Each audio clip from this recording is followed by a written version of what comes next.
Hey friends, this is Karen from Blue Rooster Farm, and today we are back in the kitchen canning, and today we are going to can some Sloppy Joe sauce, and we're going to use the steam canner or water bath processing to can that sauce.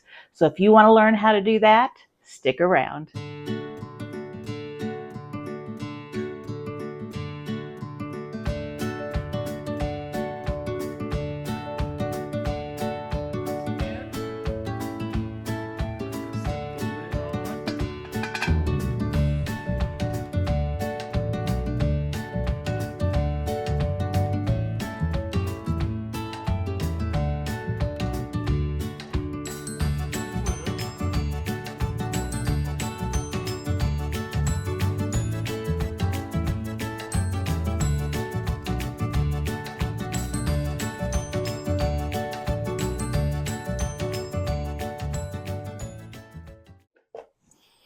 We are back in the kitchen canning again today. We've got lots of stuff still coming out of the garden, and I'm trying to get it all canned up.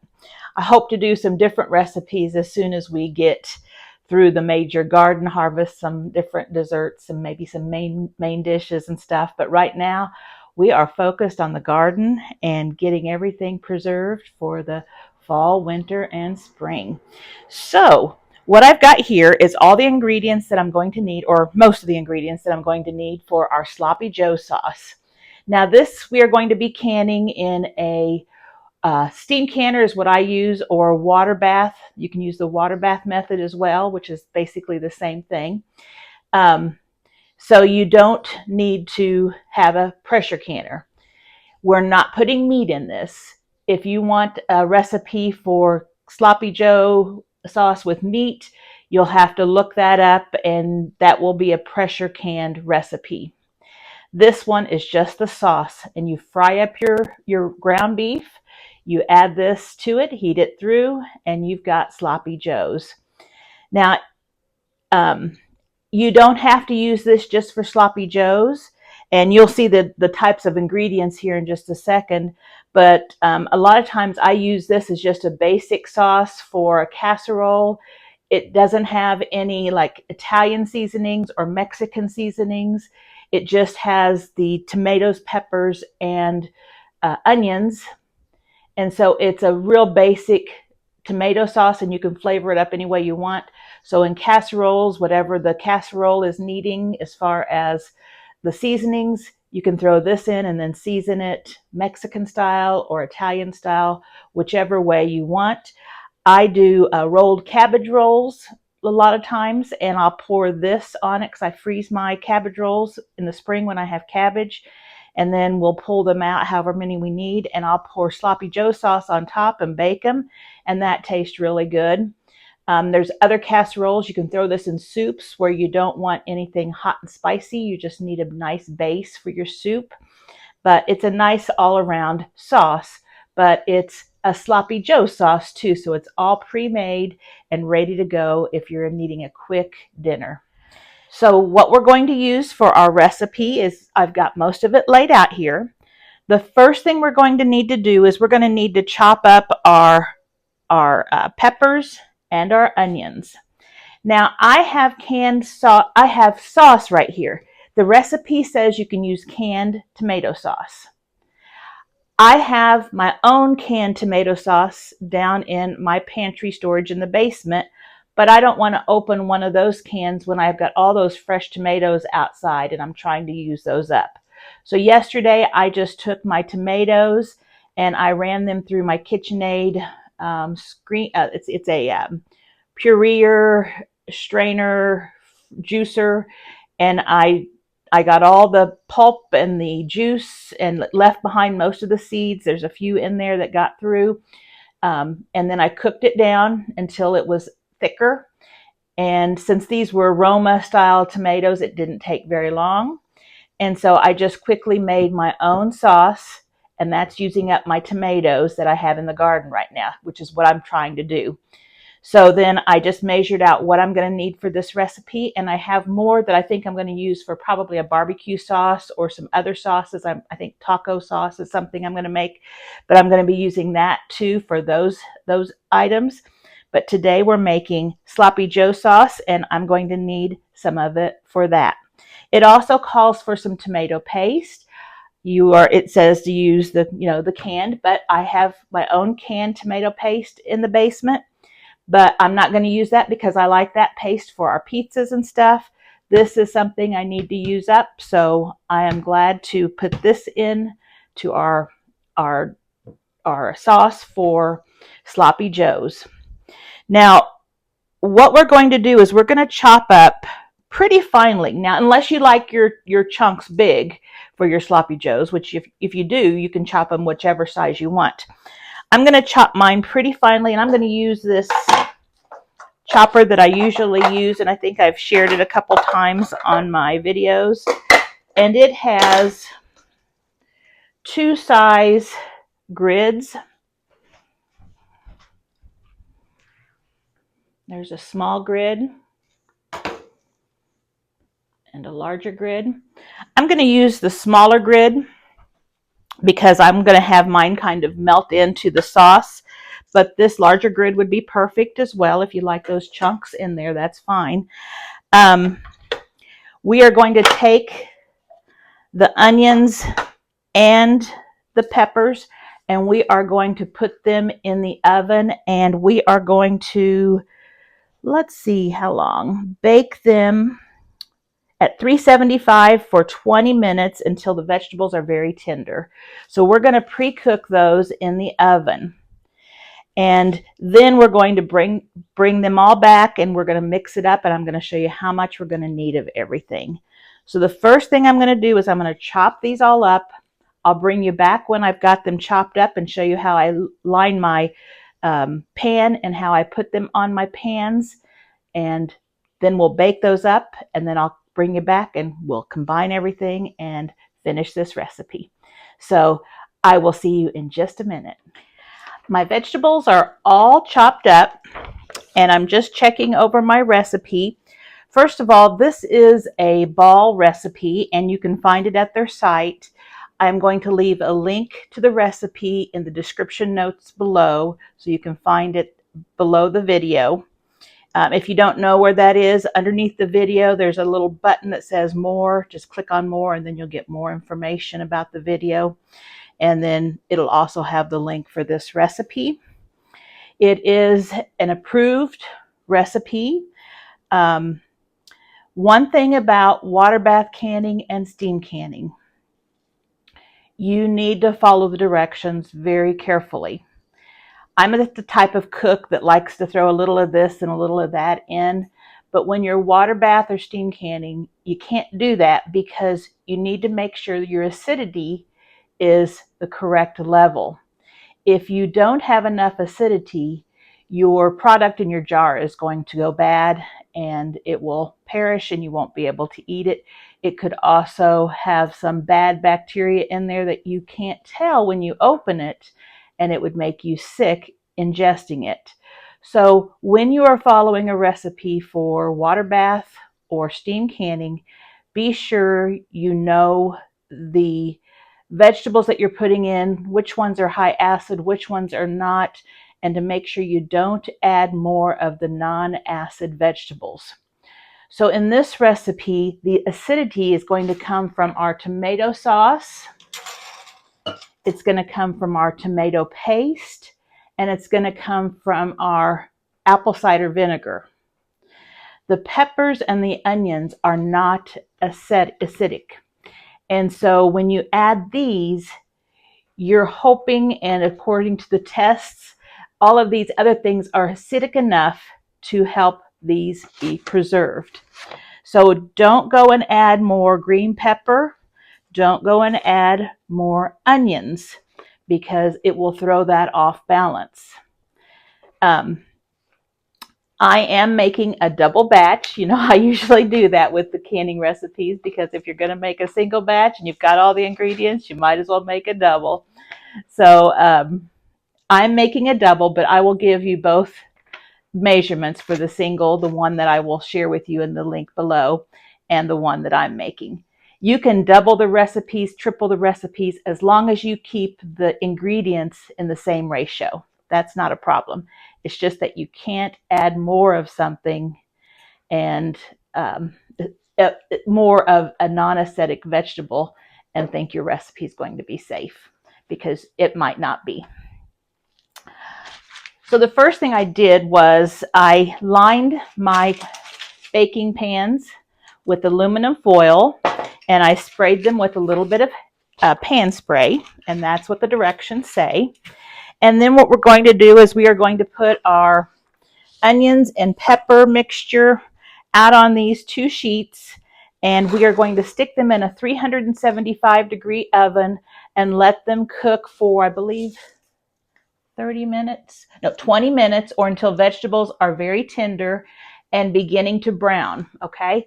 But we'll need to go in and stir them, a couple times during that 20 minutes just to make sure nothing scorches and everything cooks evenly.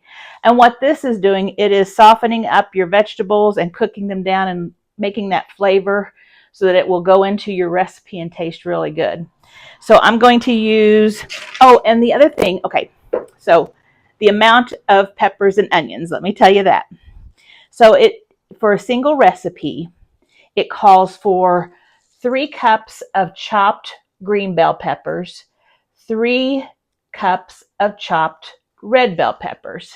Now I'm making a double batch, so I'm doing 6 and 6. Now, if you only have green or if you only have red, that's no problem. It doesn't matter the color. They're both the same as far as being able to add them into the recipe. Some people say the red ones are sweeter, which I agree. So it'll give your sauce a little different taste. But if you only have green bell peppers, then you will just use green bell peppers for the red and for the green. I just took what we had in our garden and I just chopped them up. So you can see I have a whole bunch of different colors in mine.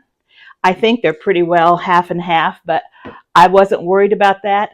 I did want to make sure I had 12 cups altogether, since it would be 6 red, 6 green. I just wanted to make sure I had 6 cups of bell peppers.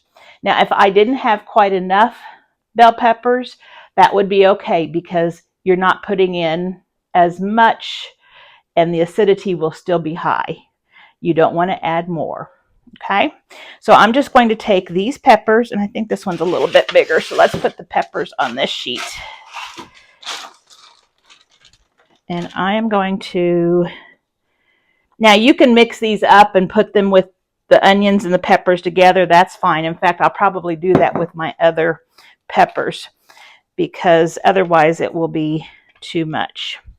And so I am just going to lay these out, and then on my onions, and these will cook down, and a lot of liquid will probably come out too, because we're going to add salt and pepper to them. And since you're going to be stirring as you're baking, these will all get mixed up here. So I think you can see what I've got there. I'm going to add a few more over here.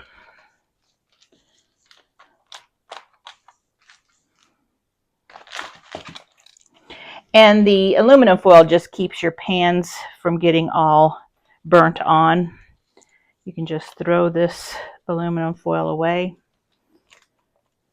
Okay, now what we're going to do is we're going to, I'm going to wipe, oh, I got a towel right here.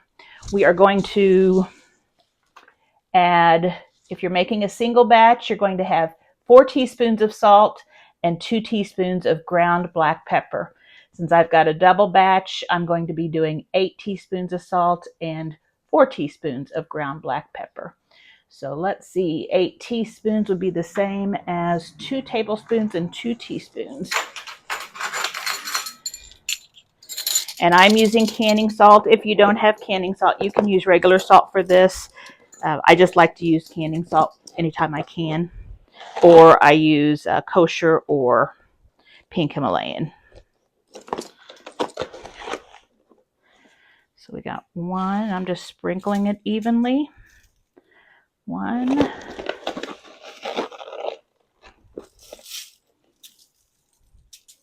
So that's 2 tablespoons, which is 6 teaspoons. And then I'm going to do 2 teaspoons.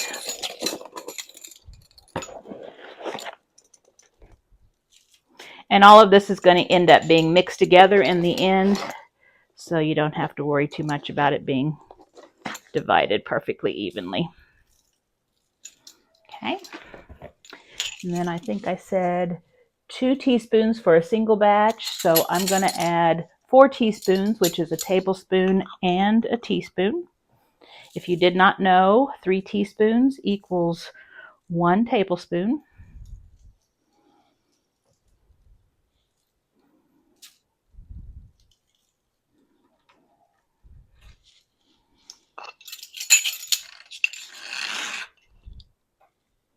So a tablespoon and a teaspoon is 4 teaspoons.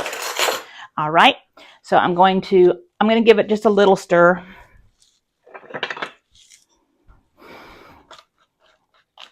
Just to work that salt and pepper in.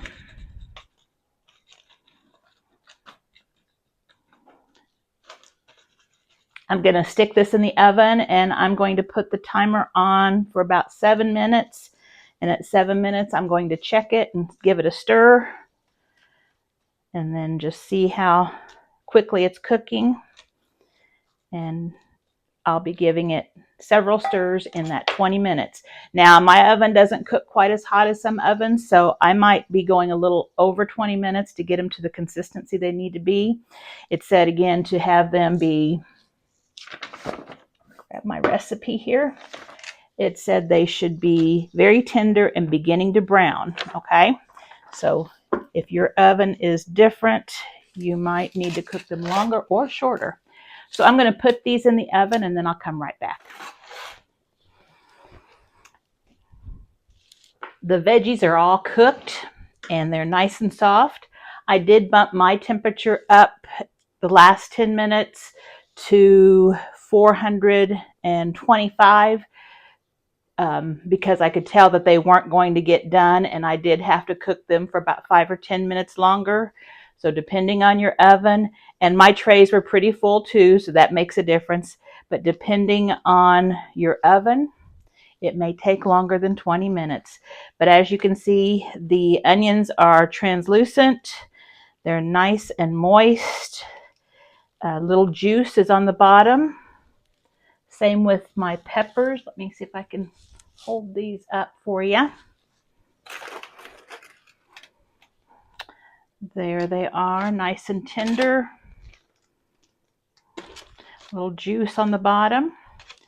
All right, so the next thing what we're going to do is we're going to take these veggies and we're going to put them in our large pan. Now I need a large pan. I need a real large pan. You'll need a large pan. Mine's double, so I'll need a bigger pan than you'll need if you're doing a single. So we're just going to dump them in like so. Make sure we get all that good stuff in there. Now I want to keep the liquid. You might not want the liquid. You might think, oh, that'll make my sauce too runny. That's fine. But I want to keep it because that's a lot of flavor right there. Especially if it has some of the brown bits in it.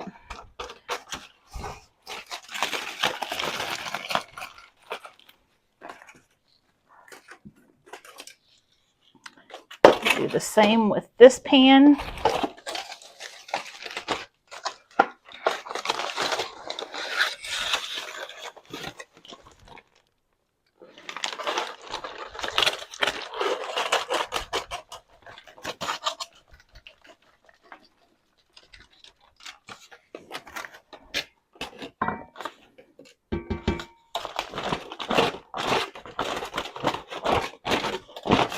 Kind of a little bit of caramelization going on there, which is really good. Really good flavor.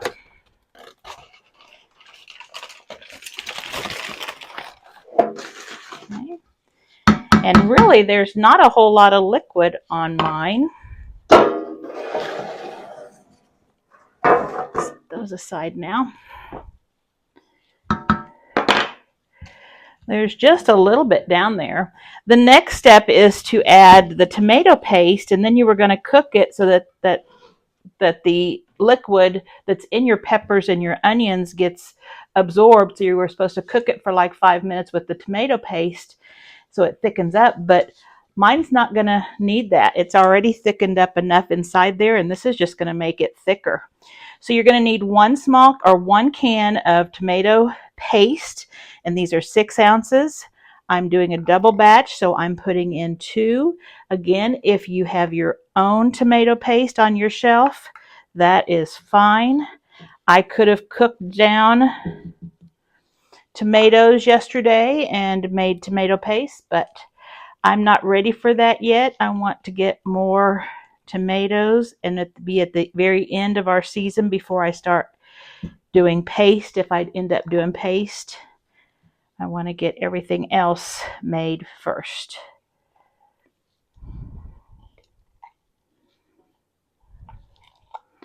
So get all of that out. Okay.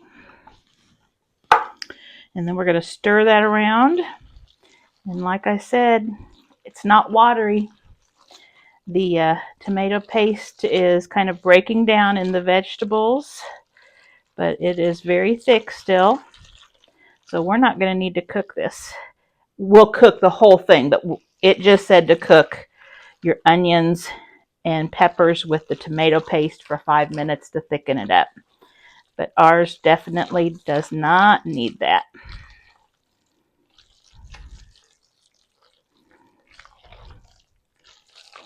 And as you can see, that is thick. Okay, so now we're going to go ahead and add our tomato sauce. Again, you can add your own tomato sauce. You can make your sauce, open up a jar of it, or purchase tomato sauce. You are going to need, for a single batch, 4 cups of tomato sauce. And then they refer on this recipe that on page 35 of the Ball Blue Book, tomato sauce recipe on this website or store-bought. So you can make it from a recipe here, or you can buy store-bought. I've got mine made from the recipe, and you need, for one batch, 4 cups, and I've got 8 cups here.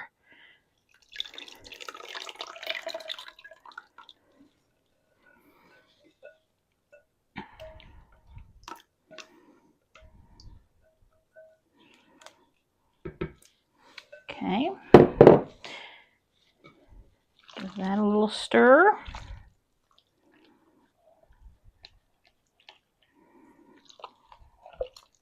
This has got a really nice consistency at this point. It's pretty thick. We are going to thin it out a little bit with some vinegar. I find that when I open a jar of my Sloppy Joe sauce and put it on my hamburgers or my hamburger meat, I usually add a little bit of water to it, just because a lot of times the hamburger is pretty dry, and by the time you add the sauce to it, it thickens up pretty much, and so I add just a little bit of water to get it to have it the right consistency. Now we're going to add 1 cup of apple cider vinegar for a single recipe. I'm doing 2 cups. You could use white vinegar. It will change the taste just a little bit. Apple cider vinegar is a little sweeter, but I don't know that you'd be able to notice if you used white vinegar. But you need 5% acidity, so make sure whatever you're adding has 5% acidity. And we also need to add, if you are making a single batch, a 1/2 cup of Dijon mustard. I'm going to need a whole cup, and here's a half.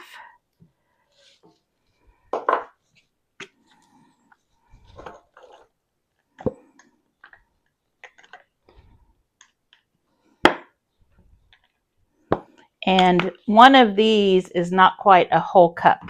So just so that you know, I used some of the stuff I had in the refrigerator already, and there's not as much in that bottle left that would have made a whole cup. So If you're purchasing it, you'll probably need a couple of bottles.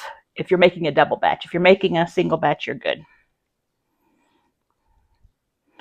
And add that mustard. Now, the mustard is also an acidic ingredient. It does have, as its first ingredient, vinegar. It's mustard seed and vinegar. And then I don't know what it would do if you used your regular yellow mustard. It would just be a different taste, but I think you could do that. I think the yellow mustard is just a vinegar and mustard seed.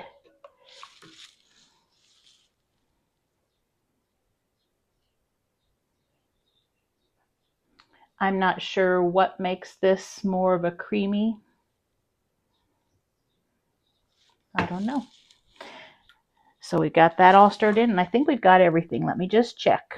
We've got 3 cups of green bell pepper, 3 cups of red bell pepper, 2 cups of diced onions, 4 teaspoons of salt, 2 teaspoons of ground black pepper, a half a cup of roasted tomato paste, and I just used regular tomato paste, 4 cups tomato sauce, and I just made mine, 1 cup apple cider vinegar, at least 5% acidity, a half a cup of Dijon mustard. Oh, and we need one more ingredient. We need, let me use my glasses, I've got it printed very small, 1/4 a cup of brown sugar. So that means I am going to add a half a cup. So I'm going to grab that. So I'm adding a half a cup of brown sugar.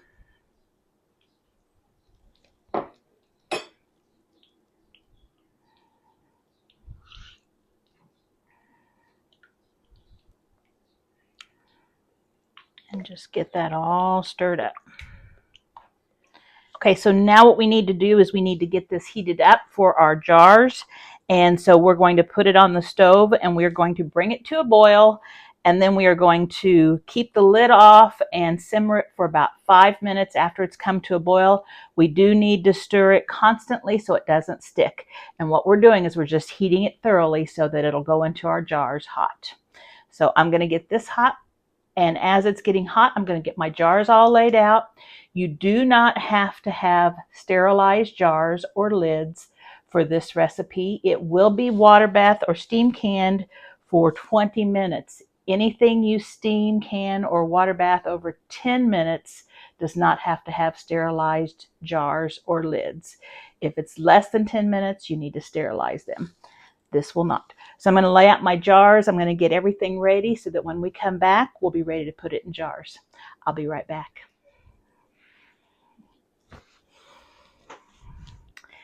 Our sauce is all heated up. I've got my jars all washed. They're not sanitized, but just washed. The lids, the rings. I've got a little vinegar to clean the tops off with. I've got a funnel for my jars, a skewer to debubble with, and a ladle to put them in my jars. So I'm ready to start putting them in my jars. Now this recipe has us pack them in pint-sized jars. I'm using wide mouth because that's all I have right now. So I'm just going to use my wide mouth. You can use wide or small mouth. It does not matter. We need to leave a headspace of 1/2 inch. And we're going to be processing this for 20 minutes. Now, if you wanted to use smaller jars, like a 1/2 pint, you could use smaller jars, but you would just keep the same processing time.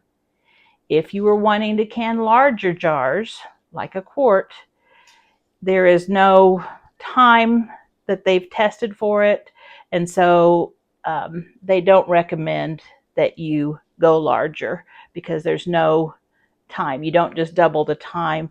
It might be 5 minutes more, 10 minutes more, 15. We don't know. It's just not tested. So we can't go up to quarts, or at least they don't recommend you go up to quarts. So let's go ahead and jar this up. Again, did we say a ½ inch headspace? Yes. And so this sauce is a nice chunky sauce. It's nice and thick. And so you would use this by browning your meat. And then once your meat is all browned in your skillet, you would just pop open one of these jars and add it and heat it thoroughly. And you've got sloppy joes. So it's going to be a real nice item to have on my shelf, because I know that I enjoy grabbing this when we really don't have any plans for dinner and I don't know what to bake or cook. And I know I can just grab a pound of hamburger out of the freezer and cook it up. Now, as far as the amount of beef, it's all up to you. I would say a pound of hamburger would make a real meaty, thick sloppy joe if you added 1 can. If you like yours more juicy and more sauce, you could add 2 cans to a pound of burger. It's just however you like it. And I'm not sure, I think I cut off the amount of jars it makes when I printed it off, so I'm not sure how many jars I'm going to need. So I just kind of guessed, and if I need more, I'll grab some. I've got some over at the sink. But this smells really good. It tastes really good too. Don't ever hesitate to taste your sauces that you're making, because you want to know if you like it or not. If you don't like it when you're putting it in the jar, I don't think you're going to like it when you take it out the jar. So be sure you taste it.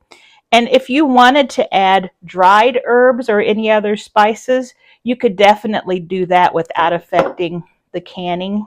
In fact, I had thought about adding a little onion powder, or not onion powder, garlic powder, but I thought, well, that's something I can add afterwards. So, but you could add any kind of dried herb, not fresh herb, dried herb that you would like.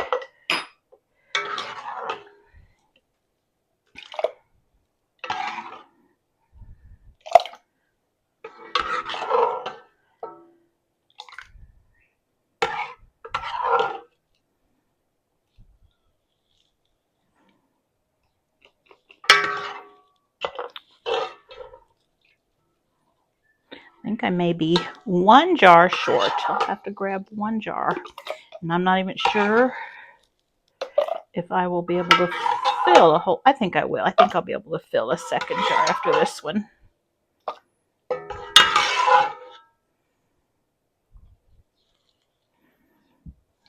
Grab one.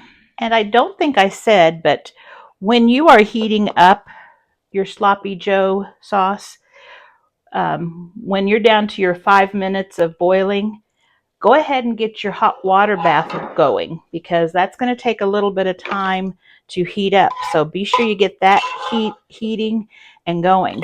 Now with a steam canner, I just waited until I just turned it on when I started putting it into jars, because it doesn't take very long.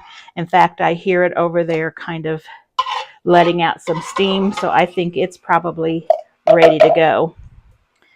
So always make sure you've got your canners ready as soon as your food is jarred up. That way your food in your jar does not cool down. Now let's see if I can do this without making a big mess.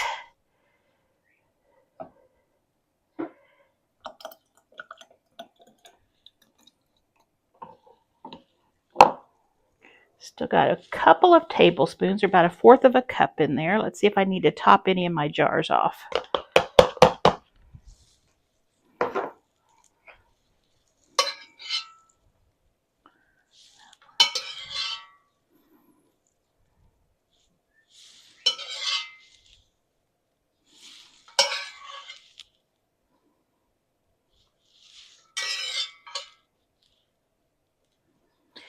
And there's just a couple of spoonfuls in there. I'll let Andy taste it when he gets home from work, because he always likes to sample what I've been cooking and see what he thinks of it. So I'll just leave that right there, and we're ready to get our jars cleaned up. So what I do is take some vinegar, white vinegar, and I use a paper towel and I just clean those rims nicely. Remember to get all of the food off the top so that you have a good seal when you put your lid on it. If there's some food or something stuck on that rim, it will not seal and it will cause your food to not be preserved correctly and it will spoil.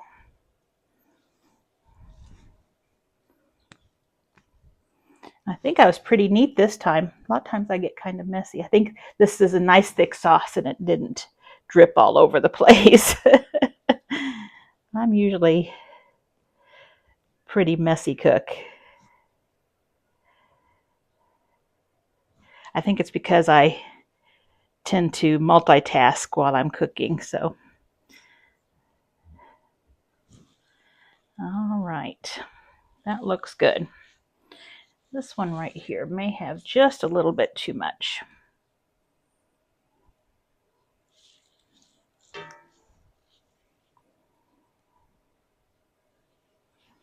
You want to have that airspace in there so that you can get a good seal.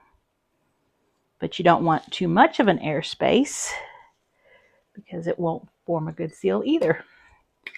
Okay, let's just put these on.